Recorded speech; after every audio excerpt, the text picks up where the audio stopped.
Се забрзува работата на акцискиот план за правата на малцинствата за тој да може заедно со патоказите за владењето на правото и за реформата на јавната администрација, како врска од преговарачката рамка, да бидат истовремено предадени во Брисел.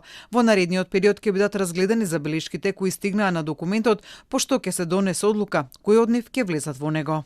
Се обидуваме, односно ги правиме напорите на вистина да ги во акцискиот план да бидат внесени сите забелешки кои што се рационални и кои што можат да придонесат за унапредување на правата на малцинствата во Македонија. Премиерот Христијан Мицкоски на почетокот од јануари изјави дека на верзијата на акцискиот план кој тогаш беше испратен до Европската комисија единствено забелешки дала Бугарија. За сега не се открива кои се забелешките на Бугарија, но она што тогаш неофицијално се дозна беше дека во таа верзија која е спорна за Бугарија не биле вклучени забелешките кои ги дале Сдруженијата на бугарите во Македонија. Во контекст на евроинтеграциите Димитровски денеска не сакаше да ја толкува изјавата на претседателката Гордана Селјановска-Давкова дека Македонија треба да се апстрахира од измислениот пат кон Брисел и самата да се европеизира. Според него, претседателката треба самата да објасни што мислела и во кој контекст ја дала таа изјава.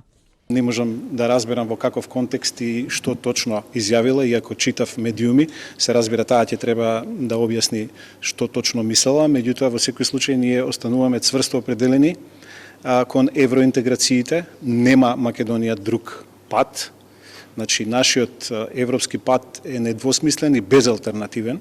Претседателката во интервју за МКДМК одговарајќи на прашање што конкретно може да се направи околу политизацијата на прашањето на евроинтеграциите во Западниот Балкан, наспроти исполнувањето на пропишаните услови, изјави: Така што ќе направиме нешто што одамна требаше да го направиме, да се апстрахираме од статусот членство, да се апстрахираме од измислениот пат кон Брисел и да се фокусираме на суштината, европеизација, да се само европеизираме, не како политичка цел, туку како темелна претпоставка за ЕУ како еден демократски политички систем, sui generis политички ентитет.